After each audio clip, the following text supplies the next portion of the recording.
Taxi के course में थे, ऑटो में चली गई। मैं थोड़ा जल्दी जाते तो चलते, मतलब हमने सोचा कि चले, तो वो जैसे ही हमने चलने के लिए मन किया वो थोड़ी सी रुकी टैक्सी और आने दो। फिर हमने कहा आप चलते हैं, फिर अंदर लगा के लाते हैं बच्चे को, तो फिर वो चली गई। मतलब हमें उनके साथ चलना पड़ेगा, तो उतना तो अपन नहीं कर सकते ना अभी। तो लोगों के यहाँ भी तो हुआ होगा काफ़ी, अनुष्का के यहाँ तो हुआ होगा। अनुष्का वीडियो भेज देना अपनी, ठीक है। तुमने आज नहीं किया? तुमने रखे थे क्या? क्यों रखना पड़ता है? तो फिर ध्यान भी रखना पड़ता है ना। चलिए ठीक है, भगवान अपना काम कर रहे हैं, हम अपना काम करते हैं। ये हो गए आपकी बैलेंसी के कुछ बैलेंसी और ऑक्सीडेशन स्टेट के कुछ छोटे छोटे पॉइंट, इनको आपको ध्यान रखना है, ठीक है। बैलेंसी क्या होती है? Combining capacity. ऑक्सीडेशन भी कंबाइनिंग कैपेसिटी है, लेकिन किसके साथ आती है? चार्ज के साथ आती है। बैलेंसी कभी भी जीरो नहीं हो सकती एक्सेप्ट नोबल गैसेस के अलावा, और ऑक्सीडेशन स्टेट जीरो भी पॉसिबल है आपके, है ना। बैलेंसी जनरली फिक्स्ड होती है, ऑक्सीडेशन में बहुत ज़्यादा वेरिएशंस आता है। बैलेंसी फ्रैक्शनल कभी नहीं हो सकती, आधा बॉन्ड 1.5 बॉन्ड ऐसे नहीं हो सकते, लेकिन ऑक्सीडेशन स्टेट हो सकता है, ठीक है। अब कुछ नोट लिखने हैं और फिर उसको हम बैलेंसिंग ऑफ रेडॉक्स रिएक्शन सिखा रहे हैं। नोट लिखते हैं, फिर बैलेंसिंग ऑफ रेडॉक्स रिएक्शन, ठीक है। नोट पहला ए है आपका, हाँ पूरे हो गए। नोट ए लिखना है, फर्स्ट नोट ए लिखना है आपको कि hydrogen always shows +1 oxidation state except in metal hydride, except in metal hydride, except in metal hydride, ठीक है। देखिए हाइड्रोजन की आपको हमेशा +1 लेनी है, लेकिन अगर हाइड्रोजन आपको इनके साथ ऐड होते हुए दिख जाए, किनके साथ? अगर हाइड्रोजन आपको कभी भी alkali metals means group first के साथ दिख जाए, आपको एल्केली मेटल्स के साथ दिख जाए, और आपको एल्केलाइन अर्थ मेटल के साथ दिख जाए, जानते हो इसको, ग्रुप सेकेंड, ठीक है, और आपको एल्यूमिनियम के साथ मिल जाए, एल्यूमिनियम +3, तो हाइड्रोजन हमेशा किस पे रहेगा? -1 पे, ये बात ध्यान रखना, ऑलवेज इन -1 पे। और जब हाइड्रोजन -1 पे होता है तो इसको बोलते हैं हाइड्राइड, ये बात आपको ध्यान रखनी है। इन -1 इट इज कॉल्ड हाइड्राइड, है ना, -1 में हाइड्राइड कहलाता है। अब ऐसा क्यों हो रहा है हम आपको बता देते हैं। ये सभी क्या है? मेटल, और ये क्या है? Non metal. तो मेटल तो हमेशा ही इलेक्ट्रॉन देंगे, और अगर मेटल के साथ ये लग गया तो ये इसको भी इलेक्ट्रॉन देंगे, तो ये कैसा हो जाएगा? नेगेटिव, है ना। जैसे कि हम लिख दें आपके LiH, आपको पता है इनकी तो हमेशा क्या होगी? +1, इसकी हमेशा +2, तो एक एक का रेशियो चल जाएगा इसके साथ, एक इसका और एक इसका न्यूट्रल हो जाएगा। तो LiH, NaH, KH lithium sodium potassium, RbH, CSH caesium hydride, ठीक है। फ्रेंसियम नहीं लिख रहे, रेडियो एक्टिव है। इन सब में आप बताइए ये वाले एलिमेंट किस पे हैं? +1 पे, +1 +1 +1, तो बताओ हाइड्रोजन किस पे हो जाएगा? -1 पे हो जाएगा।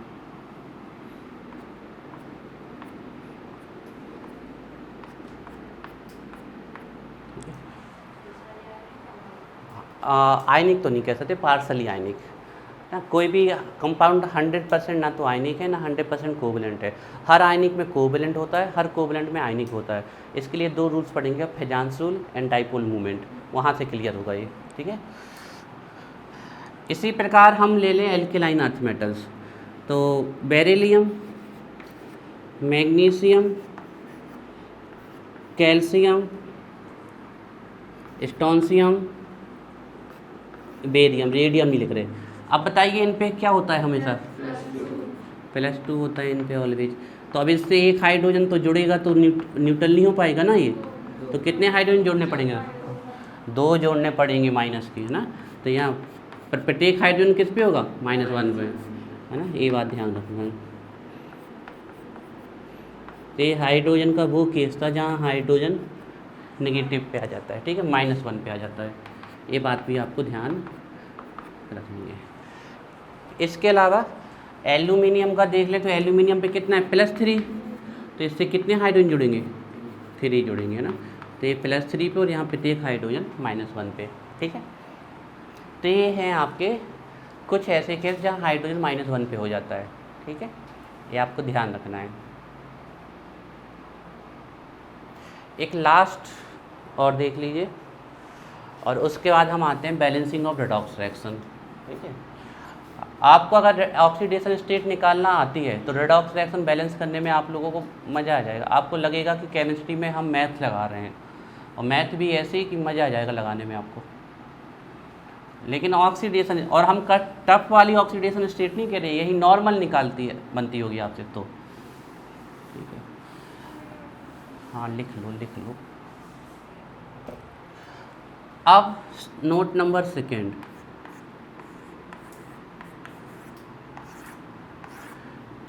Inorganic compounds. ये सब आपके में बच्चों नहीं आनी है, हम आपको सब इसलिए बता रहे हैं कि आपको सब कुछ पता होना चाहिए।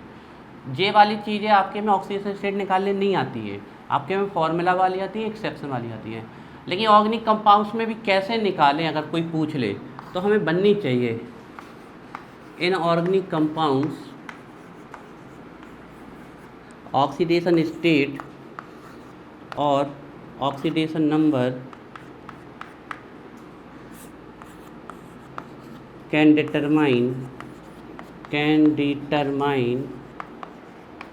by structure, can determine by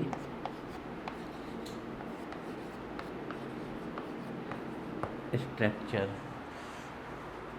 inorganic compounds oxidation state और number can determine by structure ना। तो आपको चिंतित नहीं होना है, अरे सर इतने सारे वेरिएशन, अरे सब बनने लगेंगे ना धीरे धीरे करके। जैसे कि एक कंपाउंड आ गया CH3COOH, this is the acetic acid, या इसका IUPAC नेम होता है एथेनोइक एसिड। ये सबसे ज़्यादा पाया जाता है एसीटम में, एसीटम मतलब विनेगर, इसीलिए इसका नाम आया है एसिटिक एसिड। विनेगर को लैटिन में बोलते हैं एसीटम, ये विनेगर मतलब सिरका, यही dilute acetic acid is called vinegar, this is the formula of vinegar, है ना। एसिटिक 10% एसिटिक एसिड हो और 90% वाटर हो, तो जो डाइल्यूट सोल्यूशन बनता है वो विनेगर कहलाता है आपका ना। तो विनेगर का फॉर्मूला यही होता है। विनेगर को लैटिन में बोलते हैं एसीटम, इसीलिए इसका नाम आया है एसिटिक एसिड, ठीक है। तो अब इसमें कहें कि कार्बन की ऑक्सीडेशन स्टेट निकालें, तो हम एक एवरेज तो निकाल देंगे, लेकिन सही ऑक्सीडेशन स्टेट नहीं निकाल पाओगे आप। जैसे हम एवरेज निकालने के लिए जाए तो +4 और -4 0 हो गई, है ना। लेकिन ये सही ऑक्सीडेशन स्टेट नहीं है, इसकी सही निकालनी पड़ेगी हमें। तो इसके लिए हमें कुछ की इलेक्ट्रोनेगेटिविटी पता होनी चाहिए। पहले तो आपको पता होनी चाहिए फोन की, तो फोन की 4 3.53 है ना, और इतनी ही होती है क्लोरीन की, है ना। इसके बाद आपको पता होनी चाहिए इसके कितनी होती है, इसकी 2.4 या 2.5, दोनों में से आप कोई भी मान सकते हैं, ठीक है। इसके बाद हमें पहलवान की पता होनी चाहिए 2.1 या 2.2, दोनों में से कोई भी मान सकते हो, उससे कोई फ़र्क नहीं पड़ता है, ठीक है। अब इसकी ऑक्सीडेशन स्टेट आप ऐसे नहीं निकाल सकते, इसकी ऑक्सीडेशन स्टेट निकालने के लिए आपको इसका स्ट्रक्चर आना चाहिए तभी। तो ये होता है एसिटिक एसिड, देखिए CH3 double bond O H, this is the acetic acid, इससे निकलेगी। अब देखते हैं ऑक्सीजन से, कार्बन और हाइड्रोजन में किसकी इलेक्ट्रोनेगेटिविटी ज़्यादा है? कार्बन की, दिख रही है 2 पॉइंट। तो इलेक्ट्रॉन किस तरफ जाएंगे? इस तरफ, यहाँ से भी इस तरफ और यहाँ से भी इस तरफ। तो इस पे +1 आएगा, इस पे +1 और इस पे +1, तो इस पे कितना आएगा? -3। इन दोनों के बीच में इलेक्ट्रॉन ट्रांसफ़र नहीं होंगे, है ना। यहाँ से इसके पास ट्रांसफ़र होंगे तो इस पे -2, तो इस पे +2, और इसमें इलेक्ट्रॉन यहाँ से ट्रांसफ़र होगा तो इस पे +1 और इस पे -1, और इसमें यहाँ से ट्रांसफ़र होगा तो इस पे +1 तो इस पे -1, तो इस पे क्या हो जाएगा? -2। तो इसकी ऑक्सीजन स्टेट क्या आ गई? -3 एंड +3। तो ऐसे पता चलता है, नोट करिए। तो ये स्ट्रक्चर से ही निकाली जा सकती है ना, इनको आप ऐसे नहीं निकाल सकते, बिना स्ट्रक्चर के इनकी नहीं निकाल सकते आप। तो ये हमें आपको बताना था, जिसमें आपको सभी एक नॉलेज रहे, बाकी इसमें परेशान नहीं होना है। इनकी ऑक्सीजन स्टेट निकालने नहीं आती है, लेकिन आपको पता होना चाहिए कि अरे अगर ऐसे स्ट्रक्चर आ गए तो फिर अब ये स्ट्रक्चर कैसे बनेंगे? क्वेश्चन स्ट्रक्चर बनेंगे नहीं, स्ट्रक्चर आप लोग उल्टे बना देंगे, है ना। ऑर्गेनिक केमिस्ट्री में जैसे ही हम आएंगे ना, आप अपने स्ट्रक्चर बनाना चालू कर देंगे, और वो भी वैलिड। जो भी बातें कह रहे हैं वो कोई कठिन नहीं है, सब बहुत सरल है। एक बार आपको नॉमेनक्लेचर सिखा देंगे ना, तो आप अपने आप एक से एक नॉमेनक्लेचर करेंगे, ठीक है।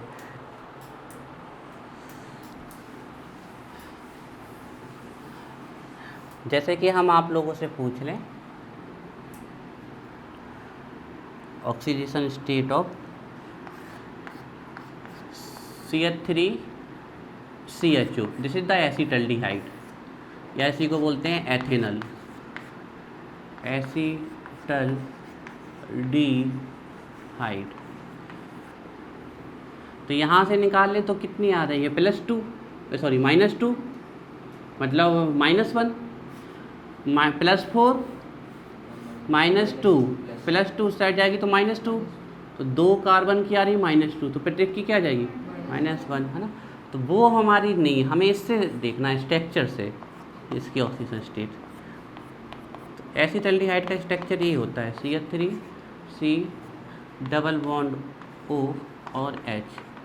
अब देख ले इसकी कितनी आ रही? -3 दिख रही है, -3, इसकी +1 और +1।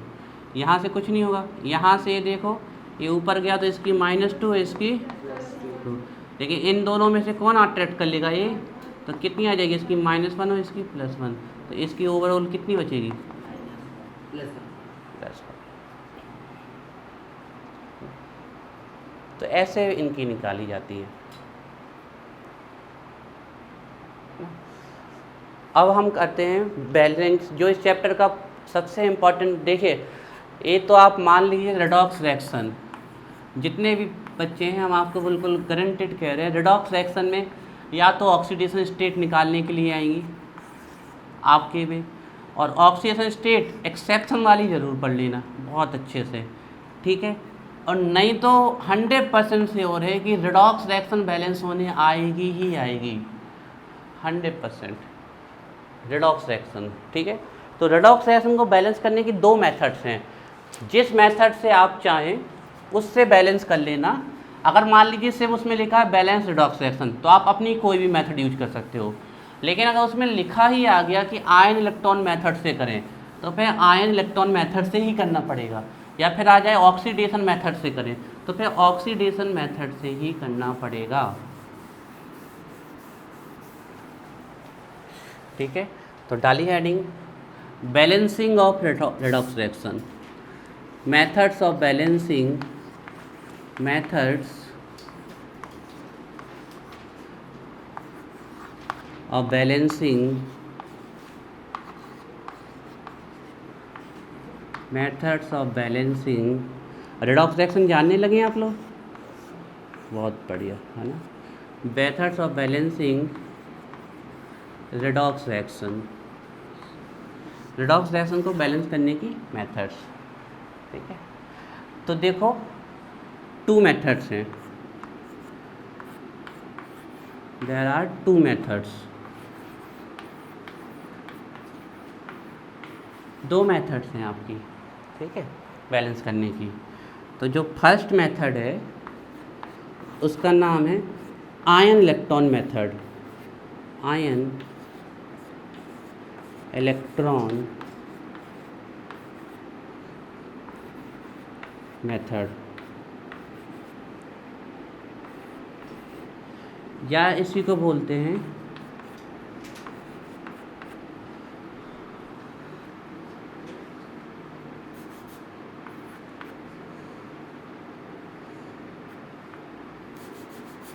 Half oxidation, half oxidation and reduction method, half oxidation and reduction method.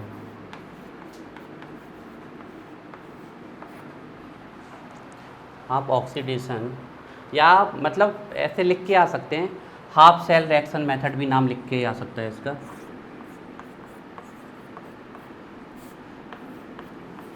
Half cell reaction method,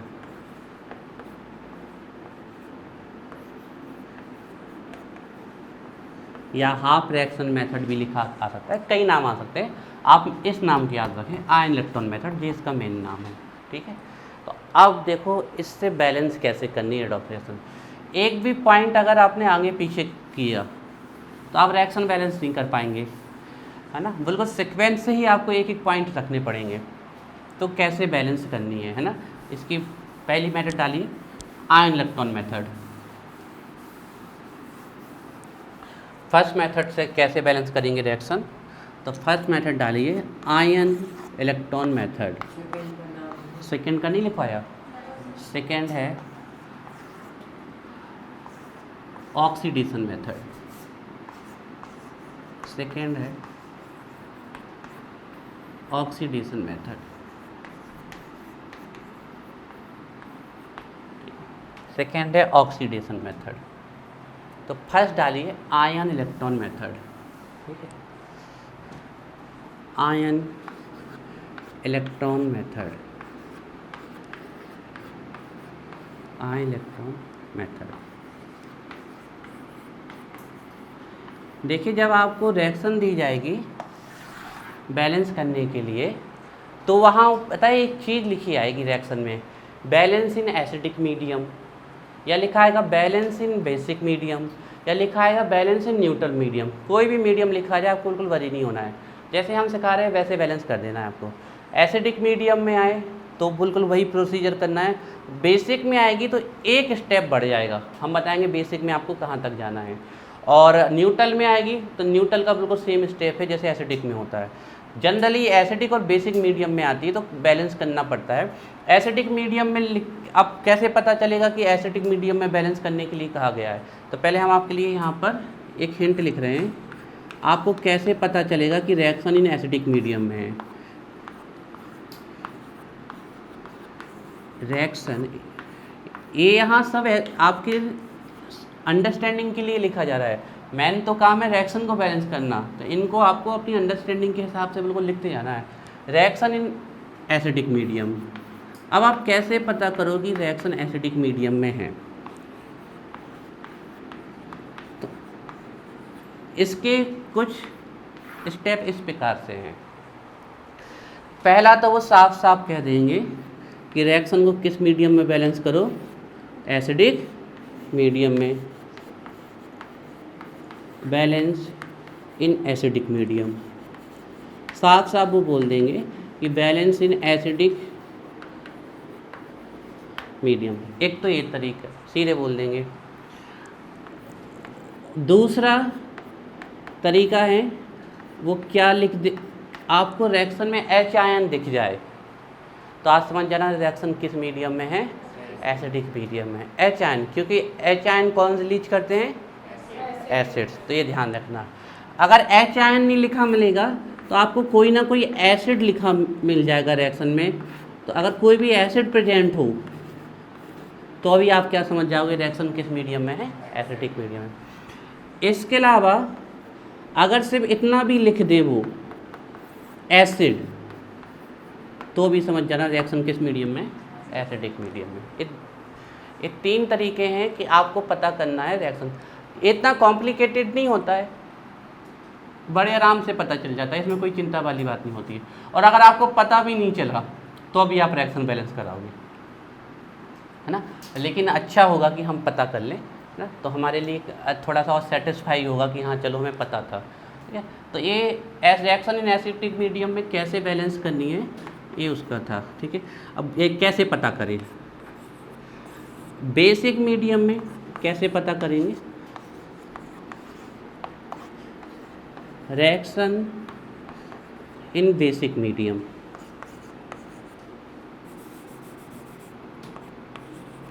reaction in basic medium हमें कैसे पता चले कि रिएक्शन बेसिक मीडियम में है। तो इसका तो पहला यही तरीका कि वो साफ लिख देंगे, साफ आपसे कहेंगे कि किस मीडियम में बैलेंस करिए, बेसिक मीडियम में, ठीक है। दूसरा तरीका ये होगा, आपको हाइड्रोक्साइड आयन मिल जाए लिखा, तो आप समझ जाओगे रिएक्शन किस में है, बेसिक मीडियम में। हाइड्रोक्साइड आयन किसकी पहचान है, बेस की। नहीं तो फिर आपको कोई प्रॉपर बेस ही लिखा मिल जाएगा, जैसे सोडियम हाइड्रोक्साइड, पोटेशियम हाइड्रोक्साइड, ठीक है। तीसरा सीधे सीधे वो रिएक्शन में से बेस लिख देंगे, तो आप समझ जाना कि रिएक्शन बेसिक मीडियम में है, ठीक है।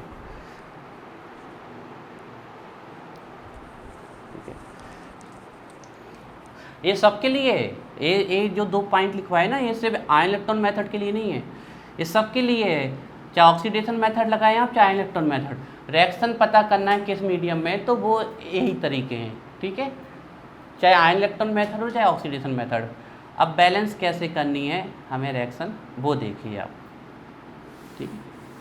किसी रिएक्शन को हमें बैलेंस कैसे करना है आयन इलेक्ट्रॉन मेथड के द्वारा,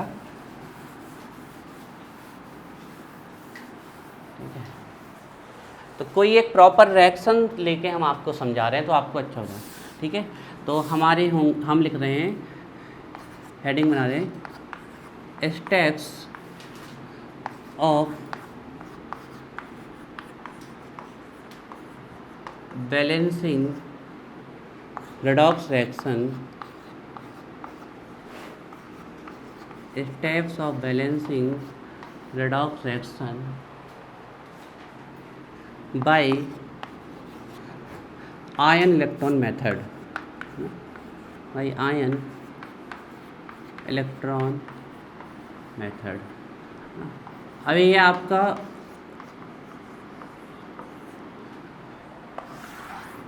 यहाँ बहुत इंपॉर्टेंट पॉइंट्स लिखने वाले हैं, एक एक पॉइंट आपको अच्छे से ध्यान रखना है। हम एक पर्टिकुलर रिएक्शन लेके आपको समझा रहे हैं जिसमें आपको दिक्कत नहीं आए, ठीक है। और ध्यान रखना है, एसिडिक आपको जो सिखा रहे हैं वही सीखना है। अब चाहे एसिडिक मीडियम में आ जाए, बेसिक मीडियम में आ जाए, न्यूट्रल मीडियम में, आपको वही स्टेप्स फॉलो करने जो हम यहाँ लिखवाएंगे। बेसिक मीडियम में सिर्फ एक स्टेप बढ़ जाएगा ओनली, है ना। तो कोई प्रॉपर रिएक्शन लेते हैं और फिर उसको करते हैं ना।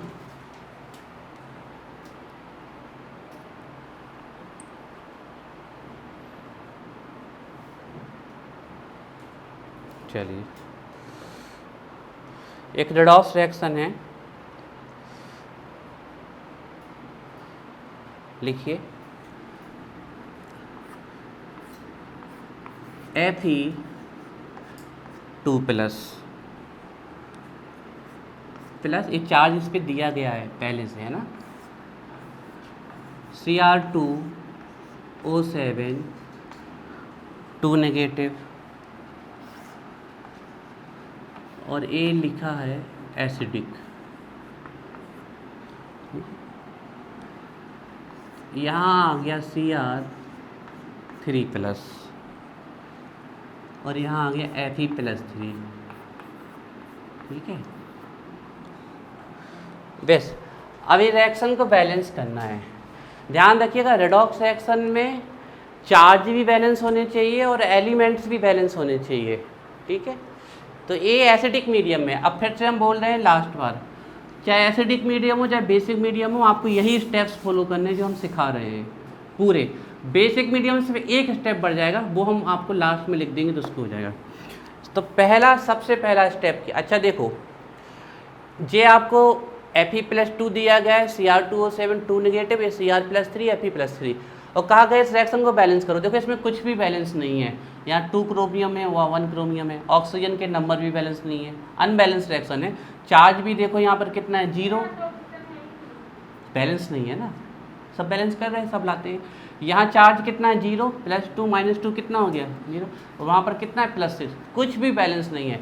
अब आप इसको अगर बिना मेथड के जाओगे तो आप पूरे दिन भर कितना भी आप तुक्का लगा लो, बिना मेथड के, बिना स्टेप के आप इस रिएक्शन को बैलेंस ही नहीं कर सकते। या फिर रट लो कि ये रिएक्शन आई तो ऐसे, पर कहाँ तक रटोगे, 1-2 रिएक्शंस हैं, तो बिना मेथड के इसको बैलेंस किया ही नहीं जा सकता है। तुक्का लगने की कहीं से कहीं तक कोई चांस ही नहीं है। ध्यान रखिए, पूरा प्रोसीजर ही आपको फॉलो करना पड़ेगा और एक भी स्टेप आगे पीछे नहीं होने चाहिए, ठीक है। तो फर्स्ट स्टेप, पहला स्टेप है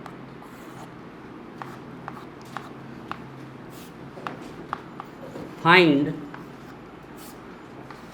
ऑक्सीडेशन, फाइंड ऑक्सीडेशन